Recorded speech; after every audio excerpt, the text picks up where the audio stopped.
Salut à tous, c'est Bismart, on est reparti donc pour une heure de discussion. Comme je le disais hier, de discussion sérieuse. Voilà, hier on était sur des sujets peut-être plus légers, quoique. Là, allez, on va aller dans le lourd. Il y a quand même le logement, il y a eu des annonces importantes. Erwan qui est là avec nous, était là avec nous il y a... Pas si longtemps que ça, Erwan, il y a 3 semaines, 10 jours, ouais, on avait fait une spéciale sur le logement, donc on va voir ça. Il y a tout le côté protectionnisme, subvention, industrie. En plus, il y a une note de Rexecode là, qui est sortie ce matin, intéressante. Mais on en avait déjà parlé ensemble hein, sur l'inutilité, on va le dire comme ça, de la taxe européenne, la taxe carbone aux frontières. Et puis, moi, j'aime bien quand même les histoires de dette, plafond. Et puis je vois qu'il y a aussi RSA et France Travail. Bref, on n'aura jamais le temps de tout faire. C'est parti, c'est Bismart.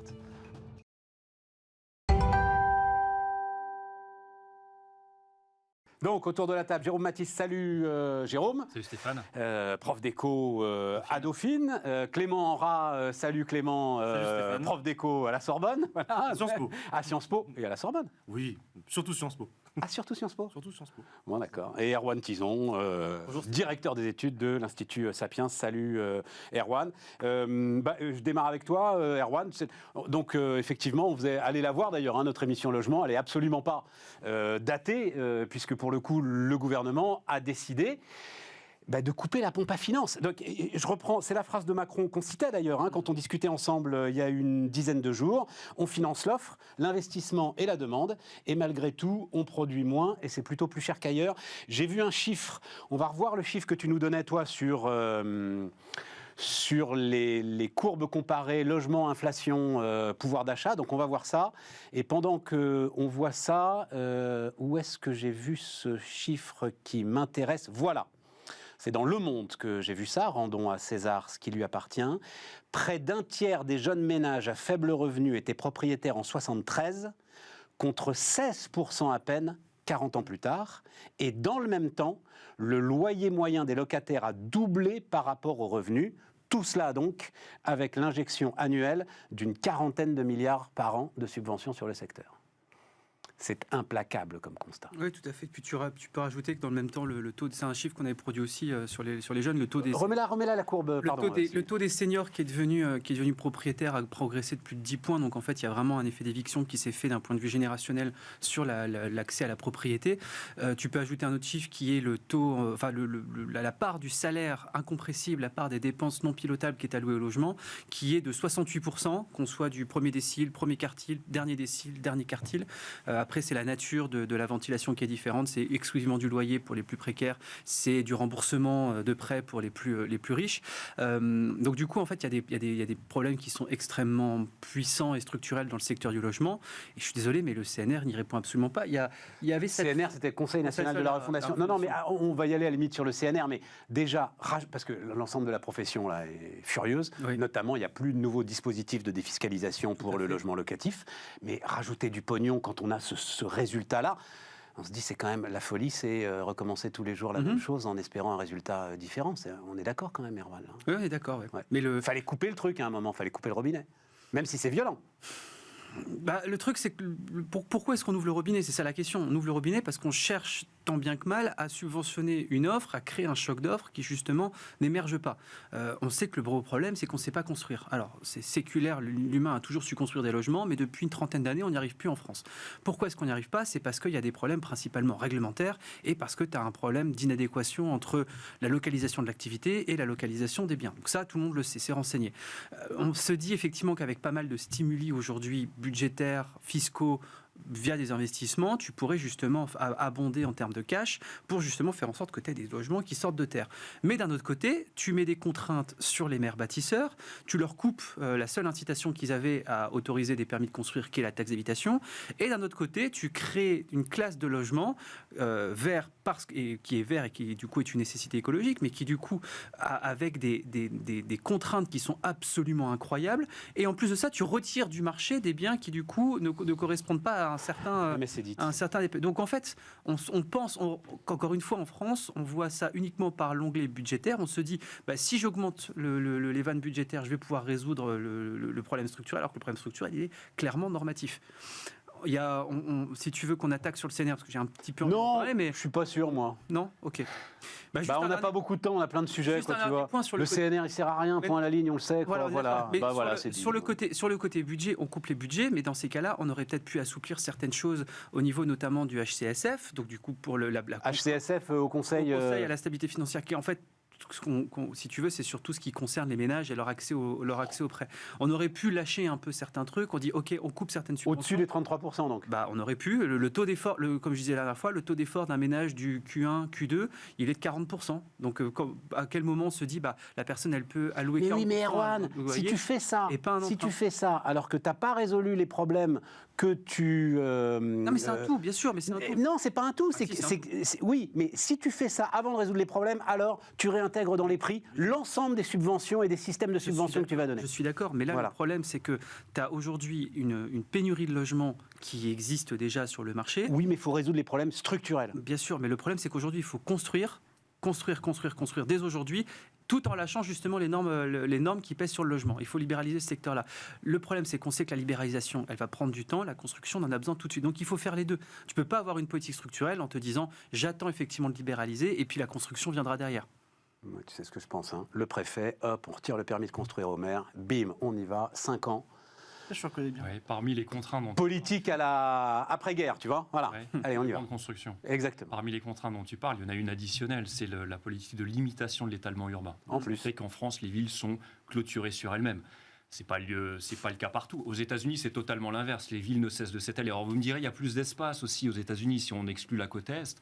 Mais vous prenez le RER pour aller jusqu'à Cergy, vous verrez des champs. Vous prenez le RER pour aller en zone 5 vers n'importe quelle destination, à un moment donné, par la fenêtre, vous verrez des champs. C'est aussi ça. C'est ça. Après, est-ce que le problème dont tu parles, c'est vrai que l'immobilier, c'est le point noir de l'évolution du pouvoir d'achat en France, mais il faut quand même rappeler que les Français ont de plus en plus de surface, occupent de plus en plus de surface habitat par habitant. Il y a 50 ans, c'était 23 mètres carrés par habitant. Aujourd'hui, on dépasse les 40 mètres carrés. Que le logement, l'immobilier a augmenté 3 fois plus vite que la population en 50 ans, quand même. Donc il y a eu des efforts, il y a eu quand même des résultats. J'entends bien, les Français souffrent d'une inégalité, puisque comme tu le disais, les revenus, les jeunes ménages... Un tiers des jeunes ménages en 73, mais 16% 40 ans plus tard. C'est à mettre, je pense, aussi sur le compte des inégalités. Parce qu'il n'y a jamais eu, par ailleurs, ça c'est tout à fait vrai, mais par ailleurs, il n'y a jamais eu autant de résidences secondaires. Non, parce que 3,2 millions c'est le résultat. On va remettre la courbe d'Erwan, parce qu'on l'a pas commenté. C'est que les prix sont montés du fait de ces injections massives de pognon sans résoudre les problèmes structurels. Tout est passé dans les prix. Et donc la courbe rouge, c'est les prix des loyers, j'imagine, Erwan. Et tu as les prix de l'inflation et les salaires. Et tu vois bien ce décrochage. Voilà. Il n'y a pas que ça. Il y a la plupart des logements qui sont renchéris, c'est le fait de politiques publiques. Il ne faut pas l'oublier. J'ai envie de le rappeler notamment à nos compatriotes qui se plaignent de payer beaucoup d'impôts sur une plus-value immobilière. Lorsque le TGV arrive à Saint-Malo, le prix des appartements double. C'est pas parce que les gens ont fait de la rénovation. Lorsqu'une station de métro s'ouvre dans le Grand Paris, c'est pareil. Lorsqu'une desserte d'autoroute est nouvelle et permet d'arriver sur une ruralité, enfin des villages. Les externalités positives, disent les économistes. Exactement. Il faudrait une fiscalité sur les externalités. Hein, oui, pour intégrer le tout. Il y a notamment Alain Tranois et Étienne Vasmer qui ont sorti un livre sur le sujet. Alors, je ne sais pas si tu les avais... Étienne Vasmer, il est venu la semaine dernière, mais pour parler d'un autre sujet. Pour eux, c'est pour la fiscalité sur la terre, non pas sur le bâti. Exactement. Voilà. Mais encore une fois, moi je pense qu'on a assisté à des phénomènes au cours de ces 50 dernières années qui vont s'estomper, heureusement, en termes de pression sur l'immobilier. Parce que moins de pression démographique. Déjà la démographie. La France a gagné a augmenté d'un tiers. La population française a augmenté d'un tiers depuis 50 ans. Si on prend les projections en 2070, on nous dit on sera à peu près au même niveau qu'aujourd'hui. On projette 68 millions. On passera par un pic en 2045-2050 avec 8 voire 10% de population française en plus. Mais ça, c'est un phénomène donc qui va s'estomper. Donc ça va peser sur l'immobilier. Jérôme, tu peux pas dire à un gars qui cherche un appart aujourd'hui, t'inquiète, mais... en 2050, ça va s'arranger. Non, en 2050, on sera en 2070, on sera en max. Un autre effet, c'est Erwan, il suffit d'attendre un peu. La concentration en milieu urbain du fait de bassins d'emploi. Maintenant, les gens, finalement, avec le confinement, le Covid, etc., le télétravail qui se met en place, tous les outils, les gens retournent un petit peu à la campagne. Donc ça va désengorger aussi le phénomène. Un autre phénomène, c'est que dans les années 70, il y a eu les séparations et les divorces qui ont commencé. Ça touchait plutôt les ménages jeunes. Aujourd'hui, c'est l'ensemble des ménages, parce que ceux qui étaient jeunes en 70, ils sont à la retraite aujourd'hui. Donc voilà, donc tous ces phénomènes vont faire, à mon avis, que l'immobilier ne va pas progresser comme il l'a fait dans les décennies précédente, il ne progressera pas autant dans les décennies à venir. On a raison de couper le robinet ou pas, Clément? Oui, en fait, ce qu'on a dit Erwan, c'est un petit peu un concentré de la manière dont l'État français peut être totalement inefficace quand même. Alors, à la fois pour la politique du logement, mais on voit bien que c'est au confluent en fait de plein de politiques publiques assez différentes, parce que ça touche les inégalités, ça touche la politique de la ville, qui n'est pas exactement forcément la même que la politique du logement, la politique environnementale, et à mon avis, là où Elles sont même contradictoires. Voilà, là où je serais un peu pessimiste, c'est que sur la question environnementale, je ne vois pas par exemple comment ça pourrait s'améliorer sur effectivement la limitation de l'extension des villes, parce que ce n'est pas du tout le sens pour l'instant de l'histoire. Et je pense plutôt que la contrainte va s'alourdir, notamment sur le périurbain, la limite périurbain campagne priori. Zéro artificialisation nette. La zéro artificialisation des sols, c'est quand même quelque chose qui va contraindre énormément la politique du logement. Et puis alors sur la question de la fiscalité, c'est vrai. Oui, mais là-dessus, alors Jérôme a son avis, et c'est vrai que Paris est l'une des villes les plus denses du monde, ça, il n'y a pas de doute. Mais sinon, quand même, tu as beaucoup de gens qui réfléchissent sur le logement et qui réfléchissent sur la densité. La densité règle quand même énormément de problèmes, et le fait tout bêtement de rajouter des étages à des immeubles qui existent aujourd'hui est quand même de temps en temps avancé. Je sais que Alain Dinin, par exemple, l'ancien patron de Nexity, premier promoteur de France, milite énormément pour ce genre de solution économe en foncier, sur énormément d'aspects, et qui permet d'aller assez vite sur une offre de logement. Voilà, je referme la parenthèse. 55% des logements en France sont individuels, de type maison. Ouais. Oui, et puis la fin des... sur la c'est pour ça d'ailleurs que le nouveau PTZ sort les maisons individuelles du champ oui, j'allais dire, de l'aide il y a quand même aux jeunes ménages. La fiscalité est peut-être moins favorable aujourd'hui qu'elle ne l'a été pendant des années. Exactement. Sur l'immobilier. Sur les maisons individuelles, ça, c'est aucun doute. Ouais, tout à fait. Bon. Ok, à l'arrivée, donc effectivement, on a une situation, on a un gouvernement, un pouvoir qui... il faut prendre la mesure, je ne sais pas si vous en avez pris la mesure, mesdames, messieurs, mais alors, il se trouve que je suis l'actualité de l'immobilier, du logement depuis des dizaines d'années. J'ai toujours entendu dire, donc ça démarre avec Méhaignerie, je ne sais plus en quelle année d'ailleurs, 1984. J'ai toujours entendu dire que jamais aucun gouvernement ne renoncerait à un dispositif de défiscalisation pour l'immobilier locatif. C'est le premier qui le fait, donc voilà. Mais c'est comme la baisse des APL, ça coûte une fortune, les APL, c'est un énorme budget, et en même temps, on ne voit pas tellement le gouvernement mettre fin d'un coup, déjà pour les 5 euros de 2018, je crois que ça avait provoqué 2017, un tollé généralisé, et en même temps, c'est quand même ce qui a aussi contribué à l'augmentation du prix des loyers. Et le tollé généralisé et rupture définitive entre Édouard Philippe et Emmanuel Macron, puisque c'est une décision d'Édouard Philippe. C'est une décision de François Hollande à la base. Non, les 5 euros. Oui, c'est une décision qui était programmée par le gouvernement Hollande en mars 2017. Et en fait, le décret d'application a été signé par Édouard Philippe. T'es sûr de toi? Exactement. Et ça a été révélé justement dans une note de l'IPP qui avait dit justement, tu sais, à la fin du quinquennat, qui avait fait le bilan sur les mesures de Macron, etc. Et on leur avait dit, pourquoi vous n'avez pas mis en place les 5 euros? Il t'a dit, parce qu'ils ont ressorti le cadre en disant, parce que la décision avait été prise par le gouvernement Hollande. C'était la dernière petite peau de banane à son successeur. Oui, mais enfin, il n'était pas obligé de signer. Le truc, c'est qu'après, tu sais comment ça se passe d'un point de vue administratif. Quand la décision a déjà... Non, là, pour le coup, c'est lui qui a signé, et avec l'idée claire de dire à Macron, ça ne va pas se passer comme ça, et tu ne crois pas que tu vas me mener par le bout du nez. Mais c'était une décision qui était faite par Hollande à la base. Formidable bouquin de Jean-Michel Apathy, qui raconte tout ça dans le détail. C'est absolument passionnant. De l'un à l'autre, dette et plafond. Je veux un plafond pour la dette française. Ah, tu en veux un? Ouais, je vous soumets cette idée. Je vous soumets cette idée. Il sera repoussé de la même manière qu'il est repoussé pour les États-Unis depuis des Oui, mais au moins on en parlera, Clément. Mais on en parlera, mais de toute façon, avec notre système à nous, qui est un système majoritaire, de toute façon, le plafond n'a même pas de sens. Il n'y a pas de négociation chez nous entre l'Assemblée et le pouvoir exécutif. C'est déjà notre cas actuel est un cas extrême. Là aujourd'hui, comment ça, il n'y a pas de négociation entre l'Assemblée et le pouvoir exécutif? Normalement non. Pas dans la vision 5e République. Il t'arrive d'ouvrir la radio de temps en temps, d'écouter la radio de temps en temps ou de lire le journal, Clément. Enfin, en ce moment, c'est un cas extrême. On connaît quand même, qui n'est pas le fonctionnement, on va dire, anticipé de la 5e République avec la conjonction des législatives et de la présidentielle.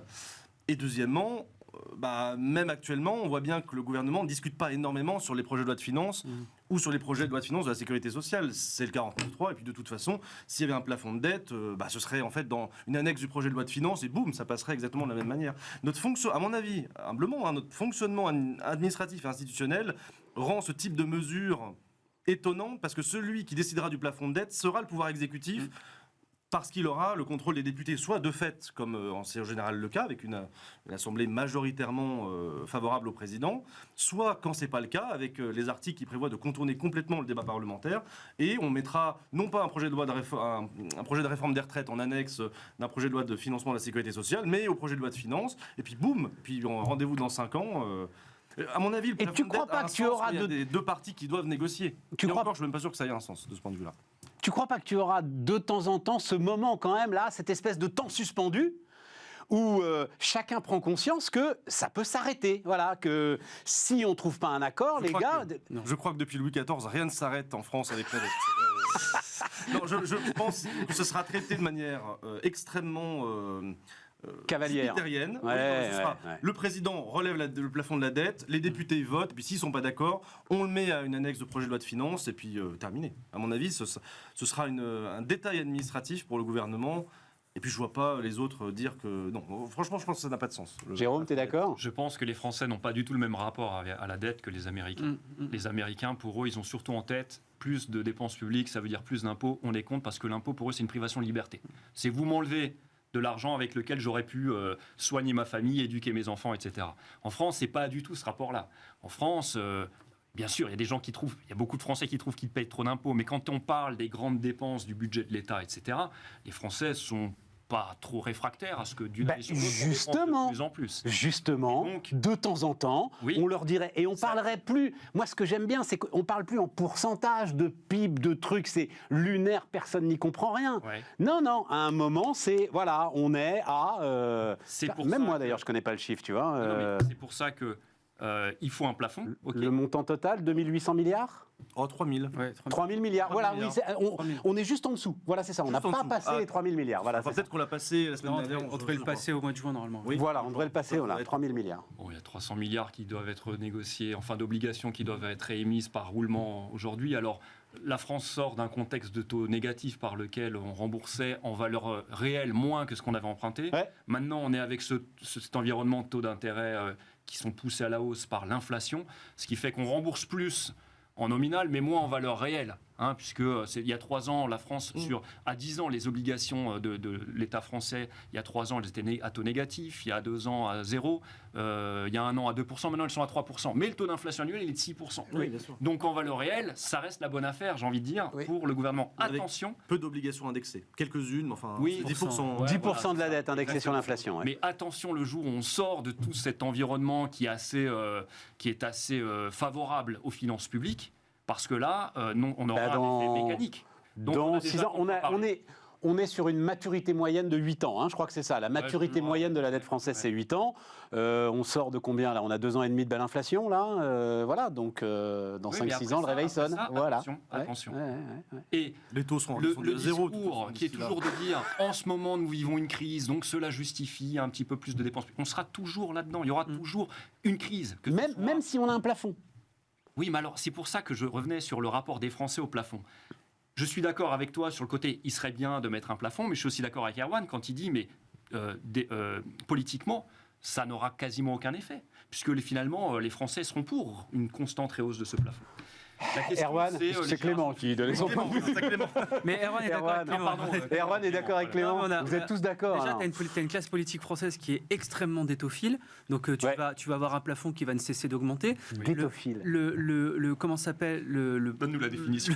Le signal. Je dépense, donc je suis. Mais c'est exactement ça. Regarde le nombre de personnes qui. Oui. Le projet de loi de finances, en plus, dans cette Assemblée nationale, lapsus, qui, du coup, est extrêmement hétéroclite. Regarde à quoi ça va ressembler. Il y en a qui vont demander des chèques pour ci, des chèques pour ça, des crédits d'impôt, des machins et tout. Plus personne aujourd'hui dans la classe politique élue a un projet justement pour réduire la dette. Tu as quelques outsiders qui seront peut-être candidats en 2027, mais donc déjà tu as ça. Ensuite, la France n'a jamais attends, respecté... Erwan, encore une fois, mon propos, le plafond américain ne réduit pas la dette. Non, mais je sais bien. Il est remonté, alors le chiffre est assez impressionnant, il a été remonté 79 fois depuis 1960. Preuve que ça donc, fonctionne pas. Donc on peut dire ce que j'écris dans l'éditorial pour la lettre confidentielle de Bismarck, à laquelle il faut vous abonner, mesdames, messieurs. C'est plus un plafond, c'est un monte charge.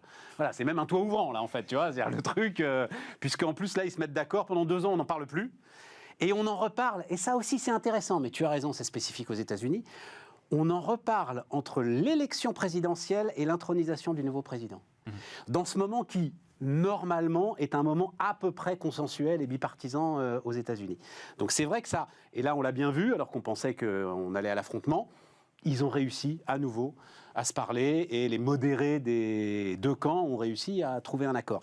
C'est ce moment-là, tu vois, qui m'intéresserait, moi, en France, où à nouveau, on parle sérieusement de la dette. Non, mais voilà. tu peux pas... Enfin, j'admire ton optimisme, tu peux pas le faire. Déjà parce que là, on a un plafond implicite qui est les 60% prévu par Maastricht qu'on n'a jamais respecté, non, mais qu'on a strictement jamais respecté. Donc, alors que pourtant, ça avait une vraie utilité. Hein, c'était justement faire en sorte de gommer certaines hétérogénéités que tu avais par rapport aux retraites dans la zone euro où tu partageais quand même la monnaie commune. Ça n'a jamais été fait, ce ne sera plus jamais fait à mon avis, on sera plutôt sur des cibles de déficit que des cibles de dette. Deuxièmement, ça sous-entend d'avoir une classe politique, ça peut marcher quand tu es bipartisan, mais parce que du coup tu sais que tu as une alternance et donc du coup tu sais que tu es soumis justement à la responsabilisation que tu vas avoir si jamais tu prends le pouvoir 3 ans plus tard.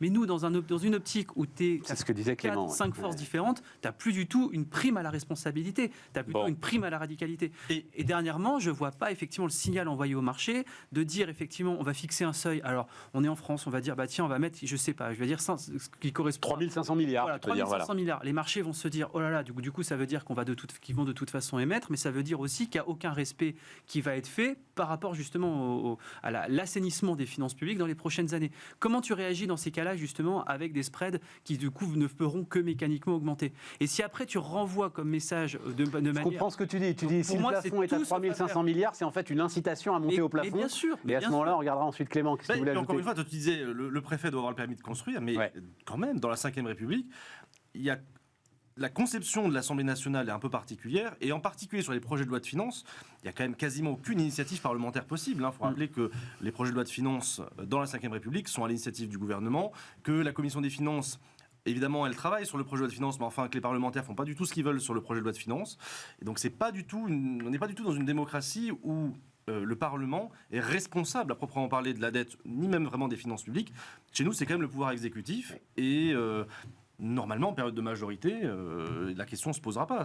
Les députés voteront ce que décidera le gouvernement. Et encore une fois, si jamais il y a un plafond de dette, ce sera une annexe d'un projet de loi de finances. Bon. Il y a peut-être une incitation sur les administrations. Ça peut être psychologique. On leur dit, attendez, il y a un plafond, toute dépense doit être justifiée, etc. Et c'est un peu ce qui se passe aux États-Unis. Et sinon, vous ne serez plus payé. Alors, je ne dis pas que les finances publiques fonctionnent de manière plus efficace aux États-Unis. Quand on voit le résultat, je préfère vivre en France. En revanche, les administrations américaines, quelles qu'elles soient, au-delà de $100 000 dépensés, ça doit reposer sur une analyse coût-bénéfice. Il faut justifier ça à chaque étape. Alors qu'en France, c'est souvent des chèques en blanc à certaines administrations, et puis débrouillez-vous, quoi. Et si elles ne le dépensent pas, elles ne l'auront pas l'année prochaine, donc tout à fait. Ouais, ça c'est le risque d'une administration. Il faut dépenser son budget. C'est vrai ça ? Oui.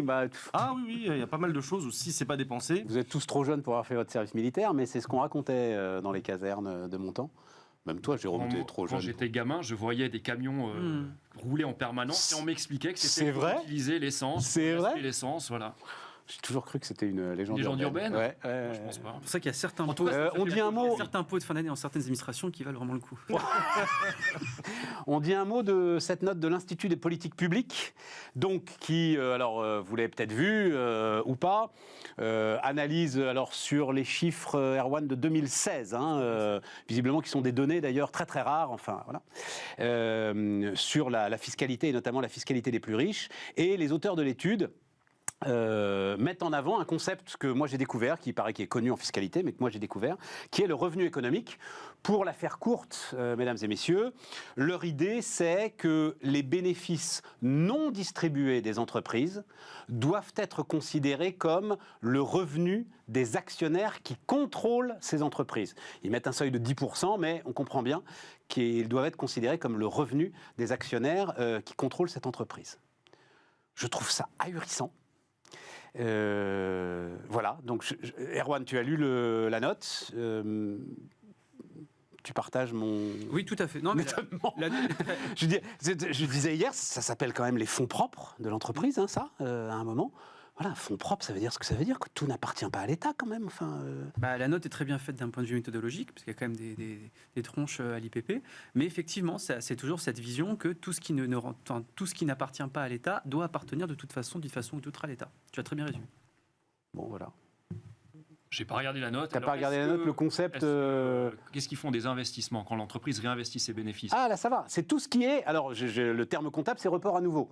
C'est-à-dire tout ce qui vraiment reste dans la trésor de la boîte, report à nouveau, donc versé dans les fonds propres, et qui est... Alors, on me dit, parce que j'ai débattu un petit peu sur les réseaux sociaux sur ce sujet, on me dit mais non, mais vous inquiétez pas, c'est juste pour les holdings. Je suis désolé, moi j'ai lu la note, elle est assez courte, hein, elle fait 8 pages. Il y a en encadré l'exemple d'une boulangerie. Hein. Ah oui. Donc, ah ben oui. Et alors, ça... l'exemple d'une boulangerie, si effectivement il reste 30 ou 40 000 euros d'excédent de trésorerie qui n'est pas distribué, soit en salaire, soit en dividende, soit en investissement, soit en ce qu'on veut, on doit le considérer comme du revenu. Voilà. Les boulangers n'étant pas suffisamment aux abois actuellement en France. Et donc du coup, il faut taxer. C'est ça la logique. Et donc du coup, il faut taxer. En fait, leur logique, c'est de dire... C'est de l'épargne, en fait. C'est de leur dire, bon, ils l'ont pas perçu pour le réépargner, mais ils l'ont pas bougé, donc c'est quand même... C'est ce qu'ils en auraient fait de toute façon. C'est leur logique, je pense. C'est leur logique. S'ils l'avaient perçu, ils l'auraient placé. Donc, puisqu'ils font pas ce mouvement revenu versus à nouveau épargne, c'est de l'épargne, donc une sorte de revenu donner lieu à toute forme de stratégie d'évitement. Donc, à la place de ça, vous achetez un bien immobilier que vous revendez derrière. Enfin, j'en sais rien. C'est ridicule. Enfin, je sais pas, j'en sais pas. Oui, lisez le truc. On en reparlera à la rentrée, moi, parce que le sujet est intéressant. C'est ce qui leur permet de dire, je le dis très très vite, et ce qui a donné des titres de presse. Je suis désolé, mais les gars, il faut quand même lire les études, il faut réfléchir, quoi. C'est ce qui leur permet de dire, à partir du moment où cette trésorerie est taxée à 25%, et non pas au seuil marginal de l'impôt sur le revenu, puisque que à un moment, l'impôt sur le revenu devient dégressif. Passer un seuil sur les ultra-riches, effectivement, je pense que la trésor des boîtes de Bernard Arnault, ça doit être quelque chose d'assez considérable. Et donc, si tu prends ça comme le revenu de Bernard Arnault, tu arrives à ce fameux chiffre de 2% d'impôt sur le revenu auquel seraient soumis Bernard Arnault, François Pinault et l'ensemble des, alors je ne sais plus, 70 familles, c'est ça, aujourd'hui en France. Voilà. Bon, on referme la parenthèse. On aura l'occasion d'en reparler, ou pas d'ailleurs, parce que Bercy a balayé ça d'un revers de main, disant écoutez, c'est pas du revenu. Voilà, donc ce sera taxé quand ce sera du revenu. Donc quand ça sortira de la boîte, ce sera taxé. On marque une pause et on continue.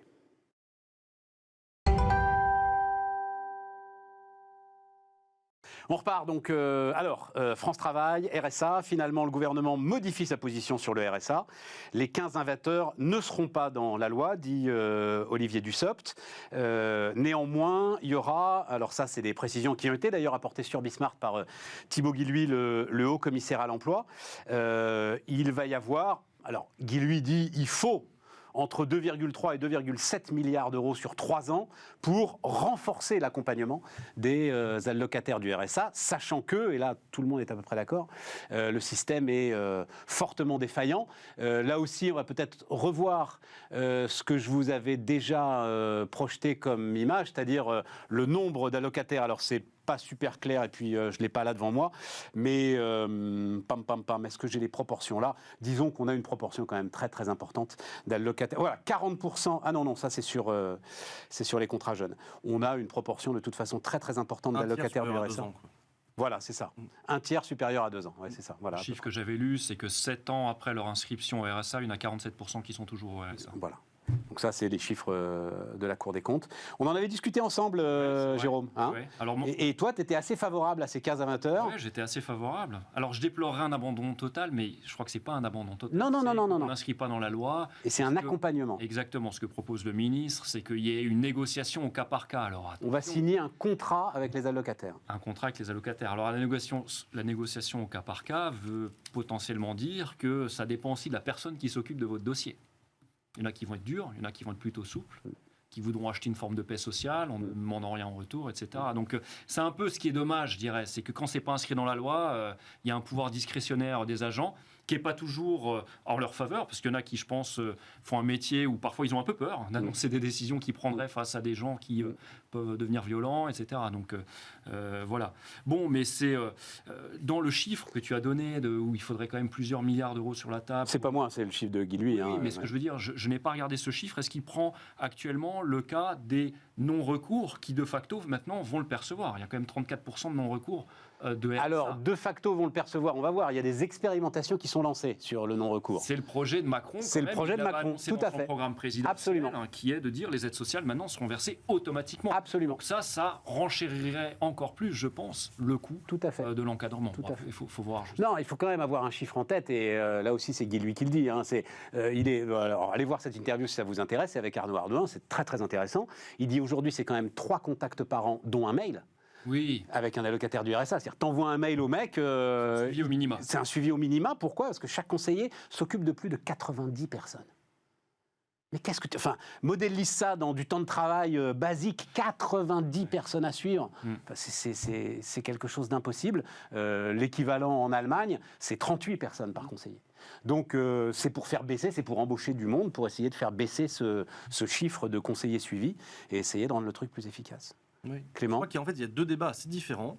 Il y a le débat sur est-ce que dans notre société, on doit garantir un revenu minimum à quelqu'un, qu'il travaille ou qu'il ne travaille pas. C'est une question de justice, voilà, ça c'est un débat juste de justice, presque philosophique, j'ai envie de dire. Et puis il y a la deuxième chose. Et ta réponse c'est quoi? Moi, c'est ta réponse qui m'intéresse. Que tu poses les questions c'est bien, mais ta réponse? Ma réponse c'est oui. Oui, moi je crois aussi. Voilà, je crois que c'est difficilement entendable aujourd'hui d'avoir un système où il n'y aurait rien du tout. Mais ça renvoie d'ailleurs au débat aussi sur le revenu universel. Voilà, c'est un débat un peu plus large. Et puis il y a le deuxième aspect, c'est la réinsertion. Si on le conçoit comme un dispositif qui n'est pas seulement ça, ce qui était un peu le RMI, mais plus un dispositif censé réinsérer, et bien comme on met des incitations pour que la personne qui a ce minimum qui n'est pas si bas que cela... Hein, 600 euros? Non, mais justement, j'avais fait ma RSA, phrase, qui n'est pas si bas que cela dès que la personne est en couple ou avec des enfants. oui, hein. Oui. En couple, c'est pas loin de 1 000 euros. Avec un enfant, c'est 1 250 euros. Bon, c'est quand même pas négligeable, objectivement. Est-ce qu'on peut accompagner ça d'incitations suffisantes, sachant que si on le conçoit comme un minimum aussi, les incitations ne peuvent pas aller vers la suppression de l'indemnité. Je rappelle quand même qu'aujourd'hui, on parle beaucoup du RSA qui peut être supprimé, etc. C'est un abus de langage. Hein. Il est reporté, le RSA. Hein, c'est une suspension de versement de droits pendant X mois, 2 ou 3 mois, j'ai un doute. Donc la personne, une fois qu'elle elle remplit à nouveau les conditions, ça ne supprime pas son allocation. Donc c'est à mon avis, c'est 2 débats différents. Et quand même, dans la théorie économique, peut-être un peu curieusement, il y avait plutôt un aspect défavorable sur les heures, on va dire, complémentaires, qui pouvaient être demandées aux c'est même... Alors, je me rappelle de mon collègue Pierre Cahuc, avec qui... Pierre Cahuc écrit, c'est un des rares sujets où je peux discuter avec Thomas Piketty, si tu veux. C'est un des rares sujets où l'ensemble des spécialistes du travail sont d'accord. Oui, bien sûr. Et Pierre Cahuc, par exemple, collègue de Sciences Po, effectivement, on ne peut pas l'accuser d'être gauchiste. Non, en particulier sur les questions de marché du travail. On peut pas. Il était effectivement assez défavorable à cette idée-là. Totalement. Donc on va dire la théorie standard est plutôt défavorable, si Cahuc est défavorable. Et après, je pense que moi, je suis plutôt favorable à titre personnel, mais sans être économiste du travail. Mais je pense que c'est plutôt une question philosophique, en fait. Dans un débat national... Cahuc dit, en fait, très simplement, il dit c'est inefficace. Oui, c'est une mauvaise utilisation de l'argent public parce que les tâches qu'on va forcer ces gens-là à faire ne vont rien produire. Ça va être non productif. Donc, c'est de l'argent qui ne sert qu'à punir. Voilà. Et de l'argent qui sert à punir, c'est pas de l'argent efficacement dépensé. Et là où je suis peut-être plutôt, là je pense qu'on sera peut-être plutôt d'accord, c'est que quand on est plutôt favorable à ce type de mesures, si c'est 15h, 20h, 10h, c'est plutôt une question de débat sur l'assistanat et cette idée qu'on ne peut pas percevoir d'argent public au bout d'un certain temps, c'est pas ceux qui le perçoivent 6 mois, au bout de 6 ans, 7 ans, etc., sans essayer de contribuer un petit peu à la collectivité. Et à mon avis, c'est pas une question d'efficacité économique. Moi, je pense effectivement que c'est inefficace aussi de ce point de vue-là. C'est une question de solidarité nationale, mais qui est à double sens. Moi, je pense pas qu'on puisse aujourd'hui faire face au discours sans arrêt qui insiste sur le fait qu'il y a de l'assistanat, que les classes moyennes se sentent délaissées, etc., sans un jour poser la question des contreparties qu'on peut fournir en percevant des minima sociaux pendant des années, encore une fois. Mais donc, pas celui qui perçoit la SS ou le RSA. Tu fais de la politique et pas de l'économie. Eh ben là, pour le coup, je pense que politiquement, c'est important qu'il y ait une contrepartie. Mais c'est le même débat. C'est ce que disait Jérôme. Hein. Oui, c'est le même débat vous étiez d'accord mais là-dessus. c'est le même débat sur le service militaire, sur le service civique, etc. C'est pas forcément. Non mais. Si tu veux rétablir le service militaire, là, on va discuter. Là. Et c'est qu'une des raisons pour lesquelles ça avait été suspendu, pas supprimé, suspendu, c'est que c'était pas efficace, que l'armée de métier, c'est l'avenir de l'armée, et qu'en plus ça coûtait affreusement cher d'avoir 600 000, 700 000, 800 000 jeunes chaque année. Bon. Et après, il y a l'autre question de dire, quel que soit le coût ou l'efficacité, est-ce que pour la nation avec un grand N, il faut le faire ou pas? Et je crois qu'il y a un peu ce même débat, mais sur la question de l'assistanat, sur le RSA et les heures complémentaires. Erwan ? Il y a plusieurs... Attention, je ne dis pas qu'il faut faire un service militaire pour le RSA, hein. J'ai pas dit ça. Très exactement, parce que j'étais concerné. Jacques Chirac l'a supprimé. Sa première motivation, c'est les inégalités. Non, le service militaire. Oui, suspendu. Supprimé. Ah non, il peut être remis facilement. Bref, c'était les inégalités. Entre les classes favorisées qui partaient en coopération et les classes défavorisées qui se retrouvaient à balayer la cour à Mourmelon et à faire des tours. Il y a beaucoup de dispenses. Voilà. Oui, Erwan. Il y a plusieurs choses dans ce débat-là. Premièrement, sur le côté effectivement accompagnement du RSA, moi je voyais pas ça comme une contrepartie, un discours, il y a l'assistanat dans la première mouture que c'était fait. D'ailleurs c'est marrant parce que ce qui était dit, c'était 15 à 20 heures d'activité qui étaient données derrière. Avec effectivement, notamment dans les propos du haut-commissaire, qui était de dire l'activité peut se faire aussi en milieu associatif. Et donc du coup ça a été détourné en disant, en gros on va embaucher des standardistes à 400 € par mois, je caricature mais c'est ce qui a été dit. Moi ce que je trouvais intéressant, c'est que du coup c'était quelque part une double allocation. Le côté activité. Pourquoi ? Tu as plus d'un tiers, on va dire, ça c'est les travaux du CNAM qui estiment qu'un tiers des personnes au RSA sont inemployables en l'état. Tu as 2 tiers des personnes au RSA qui sont employables sous 6 mois à certaines conditions. Parce qu'il faut savoir que les profils des personnes au RSA sont des personnes qui sont sous-qualifiées. Donc du coup, les personnes sous-qualifiées ont un taux de chômage 6 fois supérieur à ceux qualifiés en France. Le problème, c'est que tu as une érosion, ça c'est les travaux de Stéphane Carcio, tu as une érosion des compétences dites tacites qui se fait au bout de 6 mois d'inactivité. Et donc, du coup, quand tu es depuis 2-3 ans, effectivement, au RSA, tu es chez toi à plus pouvoir travailler, tu sais plus mettre les pieds dans une entreprise. Te ramener vers le travail, c'est ça. L'activité, c'est quoi ? C'est des fois le tissu associatif. Il y a quelques expérimentations qui ont été faites. Territoire zéro chômeur, longue durée en est une, justement dans des entreprises à but d'emploi ou dans certaines associations. Et on remarquait que même le fait d'arbitrer un match le dimanche matin de poussin au football, ça te permettait de reprendre confiance en toi, de retisser un lien social. Et donc, du coup, ça te redonnait goût, en fait, à l'activité. Tu as quelques expérimentations. Donc, ok, Erwan, mais... Attends, laisse-moi terminer. Là-dessus, tu as le rapport Bouba-Olga, d'Olivier Bouba-Olga, économiste à la région Nouvelle-Aquitaine, qui fait justement qui fait le bilan de l'expérimentation de territoire zéro chômeur, qui cite d'autres projets qui ont notamment été faits au Danemark, en Norvège, en Suède, encore eux, et qui justement montre que des fois, le fait de réinsérer ces personnes qui sont très éloignées de l'emploi, pas dans la formation, juste dans un tissu social, tu as ce premier sas, ensuite tu mets dans un tissu économique, et après dans une entreprise dite classique, c'est le parcours pour justement leur permettre de se réinsérer directement.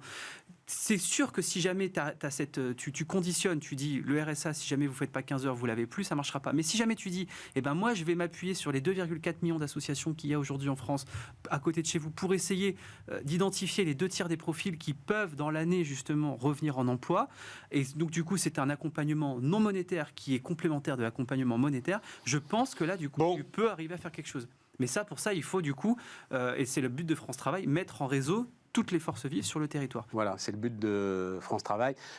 Chiffre de l'IGAS sur le contrat d'engagement jeune. Donc là, c'est les fameux 15 heures aussi, contrat d'engagement jeune, en échange de je ne sais plus combien. 40% des bénéficiaires n'atteignent pas les 15 heures exigées et 20% sont même en dessous de 5 heures. Parce que les choses sont ainsi faites, parce que la loi des grands nombres, quand même, s'impose, heureusement. au contrôle que peut apporter l'administration. France Travail, ouais, 300 000 bénéficiaires par an. Ouais. Il y a toujours, hein, d'ailleurs. Ouais, il y a toujours, mais c'est un processus qui est assez récent. C'est pas remis en cause par l'IGAS, c'est juste. Je trouve que le ce qui chiffre. vient d'être dit est assez éclairant parce que, en fait, je suis d'accord avec tout le monde. J'explique. Je suis d'accord avec Pierre Cahuc quand il nous parle d'économie. Les arguments qu'il avance, ils sont bons. Je suis d'accord avec Clément quand il nous parle d'arguments sociétaux et avec Erwan quand il nous parle d'arguments psychologiques, c'est-à-dire qu'il y a tout ça.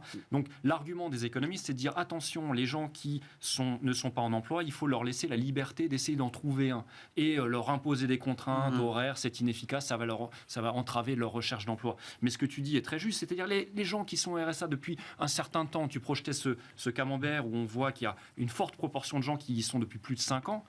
Bon, ils ne sont pas en recherche active d'emploi. Ils ne seraient pas au RSA sinon. Donc ces gens-là, ils ont une souffrance psychologique. Et moi, je serais curieux de voir, peut-être qu'il y en a, des études faites par des psychologues qui nous prouvent que ces mesures d'insertion professionnelle, comme tu dis, tout simplement aller arbitrer un match de foot le dimanche matin, c'est quelque chose d'aussi bête que ça, mais qui peut aussi nous éloigner de l'alcoolisme, d'une vision de nous-mêmes qui est trop dégradée, etc. Donc j'aimerais avoir des études, si tu veux, multifactorielles et qui feraient le pour et le contre de tout ça. Bien. Pacte de la vie au travail, sinon, France Travail, effectivement, c'est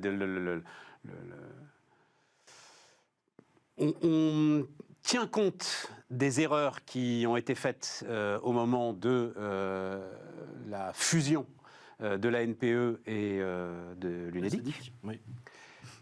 Et donc là, c'est certainement pas une fusion, là-dessus. C'est une mise en concurrence. Les gars de France Travail. C'est oui, non, c'est pas une mise en concurrence, c'est une mise en commun des moyens, mais ils vont certainement pas chercher à fusionner l'ensemble des systèmes. Des contrats d'engagement jeunes. Non, je parlais. Je disais qu'il y avait une mise en concurrence de Pôle Emploi et des mesures locales et que ça, c'était pas bon. Ouais. Je parlais de France Travail. Je parlais de France Travail. Et puis de toute façon, il y a des missions qui sont complètement complémentaires. Et enfin, je veux dire, par exemple, Pôle Emploi actuellement, qui a en charge, notamment dans ces 2 missions, toute l'indemnisation pour le compte de l'UNEDIC, justement, avec la fusion NPE-ACEDIC. C'est pas de toute façon l'idée de fusionner quoi que ce soit avec la partie indemnisation. Et peut-être pour la partie conseil, effectivement, la partie conseil qui est l'ex-ANPE, il y a peut-être plus de points communs, effectivement, avec l'ensemble des acteurs régionaux, locaux, etc. C'est sûr. Tu sais que je l'ai vécu il y a maintenant 4 ans. Enfin, je l'ai vécu, pardon, certainement pas un drame. C'est un choix. Et puis c'est un sujet dont j'avais beaucoup parlé au moment de la création de Bismart. La réforme de l'assurance chômage est ainsi faite qu'aujourd'hui c'est plus possible, mais Pôle emploi était le premier financeur d'entreprises en France aujourd'hui et de jeunes entreprises en France. Et donc j'en avais bénéficié. Mais j'avais pu, comme tout allait bien évidemment, discuter au fond des choses avec celle qui était ma conseillère, parce que j'étais inscrit à Pôle emploi, j'y allais, j'avais une conseillère. Et elle me disait, mais vous savez, c'est quoi, c'était Sarkozy, donc 15 ans après la fusion, c'était il y a combien de temps la fusion? Fusion. Ouais, voilà, c'est ça. Il me disait, mais vous savez, il y a encore toujours, moi je suis vraiment, je peux discuter avec vous d'orientation, etc. Mais alors, en ce qui concerne l'indemnisation, mais je suis complètement nul. Ah, c'est des métiers très très différents. Et complètement différents. Et donc en fait, c'est vraiment une fusion au sommet. Mais à l'intérieur, vous avez des conseillers très forts en indemnisation et qui vont aider. Alors, dans ma situation, j'aurais préféré d'ailleurs avoir quelqu'un de très fort en indemnisation, parce que je savais à peu près où je voulais aller.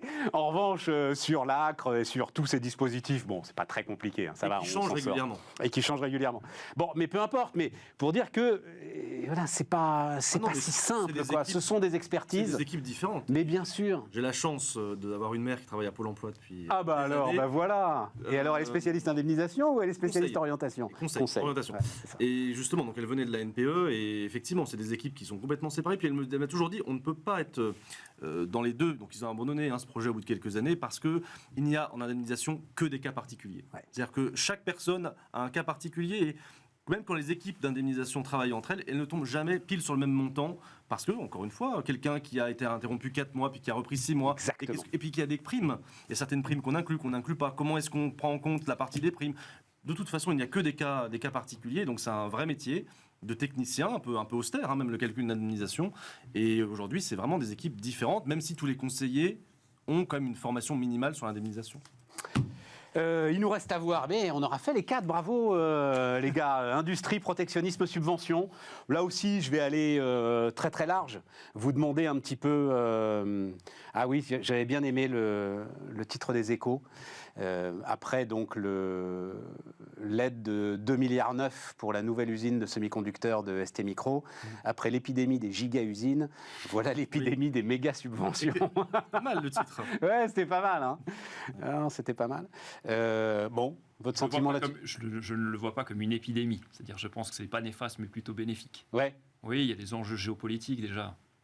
La Chine, l'Asie financent massivement, l'Amérique du Nord finance massivement, l'Europe s'y met. L'enjeu de l'exécutif européen, c'est de réussir à produire 20% des puces dans le monde d'ici à 2030. Et c'est vrai que c'est là qu'il va y avoir une bataille sur ce niveau-là. La Commission européenne, bien sûr, énonce des exceptions, mais parce que là, ce n'est pas une concurrence entre États membres, ces subventions, c'est l'Europe contre le reste du monde, quelque part. Voilà, moi, personnellement, je suis pour. Et ça ne peut se faire qu'à coup de subvention. Oui, puisque les autres, les concurrents, soit installés aux États-Unis ou en Asie, sont largement subventionnés, on ne peut pas faire autrement. Ouais. Quelque part, c'est ça qui est tragique. C'est que, comme toi, moi je suis un partisan du libre-échange, peut-être pas au point de Jean-Marc Daniel, mais enfin pas loin. Et d'une certaine manière, à partir du moment où... Jean-Marc Daniel est le maître étalon. Voilà, c'est ça. C'est une échelle. De 1 à Jean-Marc Daniel, Exactement. à quel niveau vous êtes. Mais dès qu'il y en a un qui commence, c'est le fameux équilibre de Nash qu'on étudie toujours en microéconomie, en théorie des jeux. On ne peut pas ne pas répondre au bout d'un moment sur la question du protectionnisme et des subventions. Et donc, attends, ça m'intéresse cette théorie des jeux, parce que c'est une phrase de... je ne l'ai pas là, mais c'est une phrase de Bruno Le Maire que je traîne depuis un bon moment. Donc c'est ça, c'est-à-dire Bruno Le Maire dit, ah oui, je voulais valider ça avec vous, dans la théorie des jeux, celui qui respecte les règles jusqu'au bout est toujours celui qui perd. Quand c'est un jeu non coopératif, oui, ça c'est sûr, effectivement. Voilà. Si on coopère mais que les autres coopèrent pas, on peut pas avoir ce qu'on dit chez nous, une équipe de Nash qui correspond à un optimum de Pareto. Ça c'est pas possible. C'est des données très particulières, mais c'est en général pas le cas. Ouais. Non, l'optimum. Vas-y, continue parce que je t'ai coupé la parole. Donc non, ce qui est triste et tragique, c'est qu'on collectivement, on peut avoir maintenant un peu de recul, même sur toutes les théories du commerce international, y compris les plus récentes, pour dire que globalement, le libre-échange est quand même bien plus favorable que le protectionnisme, et que le protectionnisme massif, et que même si les subventions génèrent moins de pertes que les droits de douane, il y a pas mal de travaux là-dessus, c'est quand même pas optimal. Cela étant, quand les subventions sont aussi massives des quatre coins du monde, on ne peut pas faire comme si on était les seuls à avoir une adhésion totale au libre-échange. Et donc, de manière d'ailleurs assez conforme aux règles de l'OMC, on peut répondre par un certain nombre de mesures de rétorsion, y compris d'ailleurs en matière douanière. Et moi, donc, je suis à titre personnel assez favorable à cette nouvelle forme de protectionnisme, mais uniquement dans le cas très précis qui est cité ici. Ouais. Il ne s'agit pas de remettre des droits de douane parfaitement désuets sur toute notre industrie. Puis tu disais tout à l'heure, la taxe européenne aux frontières, etc. Oui. Le mécanisme d'ajustement aux frontières, que ce ne soit pas justement protectionniste, effectivement, certains diraient c'est du protectionnisme déguisé, mais on est en accord avec l'OMC. De ce point de vue, on a le droit de mettre un mécanisme d'ajustement aux frontières. Mais je vais vous donner les écarts. Le grand truc quand même, Clément, ce qui est sans doute le plus important du discours de Macron, alors c'était pas sur cette usine d'ST Micro, c'était l'usine de batterie dans le Nord, c'est quand même qui dit faisons un bras d'honneur à l'OMC, qui de toute façon n'existe plus. Les juges américains que Trump n'avait pas voulu nommer n'ont pas été nommés par Biden, et donc de toute façon il n'y en a plus. Le tribunal arbitral de l'OMC ne peut plus se réunir parce que il manque du monde, parce que les Américains ne participent plus à l'histoire. Et Macron a quand même eu l'air de dire que c'était peut-être un peu pareil pour les règles européennes. Donc c'est là où on va, je pense qu'il veut aller tester la limite un petit peu. Oui. Alors ce qui n'est pas le cas pour ST Micro, puisque là c'est effectivement dans le cadre d'accords européens qui assouplissent les règles en matière de subvention pour les semi-conducteurs, c'est moins vrai pour les batteries. Mais là, si c'est contre les règles européennes, là ça devient quand même un petit peu dangereux. Ouais. Parce qu'on est quand même une union fondée sur le libre-échange, historiquement et actuellement. La doctrine européenne, c'est de faciliter la concurrence au sein du marché européen. Ouais. Là, on parle de subventions qui permettra à l'Europe de contrecarrer la concurrence extra-européenne. Donc, ce n'est pas la même philosophie. Et puis, pour l'OMC, quelque chose de très simple, c'est que la tendance est à la démondialisation de l'économie. Donc, l'OMC n'a quasiment presque plus raison d'être, j'ai envie de dire, dans cette nouvelle tendance, qui, je pense, qu'on ne poursuivra pas bien longtemps. Alors après, ça me fait sortir ma boule de cristal et je peux bien sûr me tromper, mais il y a une lutte aujourd'hui, il y a une concurrence internationale pour le rapatriement des usines. Très bien, ça aura un coût. Je l'ai déjà dit ici, lorsque vous achèterez votre vélo fabriqué 100% français, il vous coûtera un mois de salaire. Ce ne sera pas la même. Ce qui est déjà le cas d'ailleurs. Mais ce qui est marrant, c'est qu'il n'y a même plus la notion de. Non, mais ça, Erwan, c'est des vélos des champions comme toi qui coûtent un mois de salaire. Non, pas du tout. Nous, on va chez Decathlon, nous, tu sais, ça va. Non, t'as des vélos qui sont faits 100% français. C'était Simoncini qui avait lancé ça. Ouais.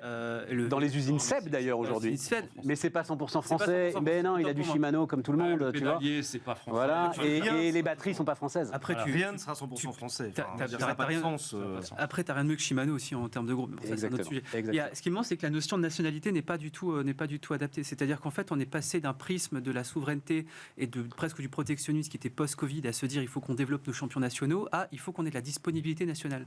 C'est-à-dire qu'aujourd'hui, les subventions qu'on fait ne sont pas du tout sur des entreprises françaises. On est prêt justement à subventionner des entreprises étrangères à condition qu'on ait la disponibilité des puces chez nous. T'as raison. C'est ce que font les Américains. Oui, c'est ce que font les Américains. Mais c'est quand même un changement de paradigme énorme qu'on a eu en l'espace de quelques mois. C'est vrai.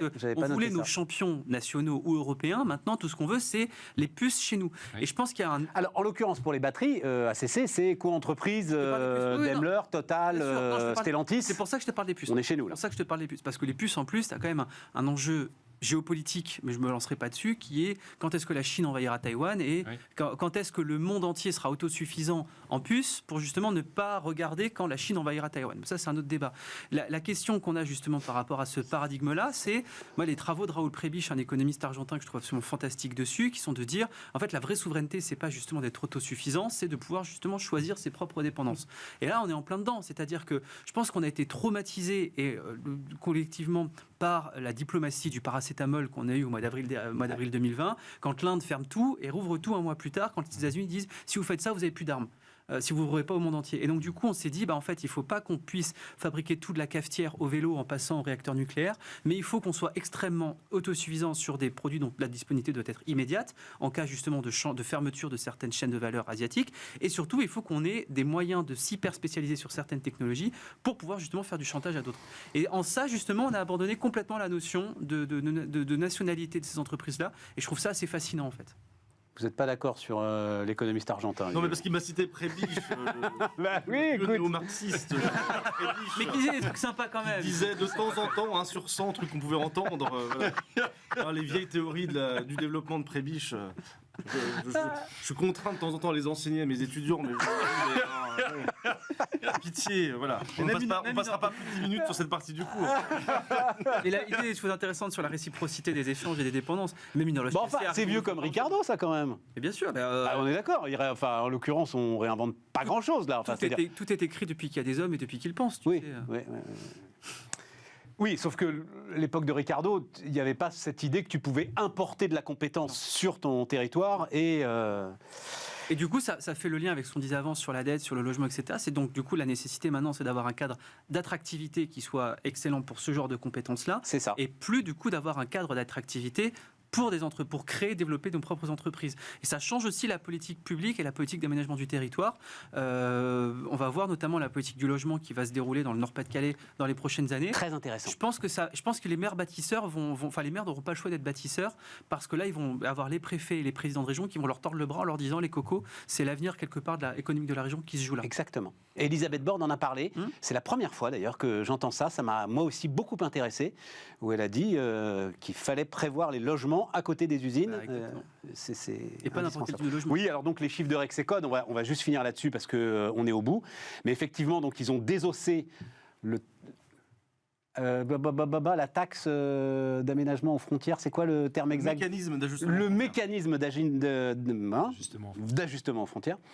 1,2% de nos importations en valeur, il va toucher.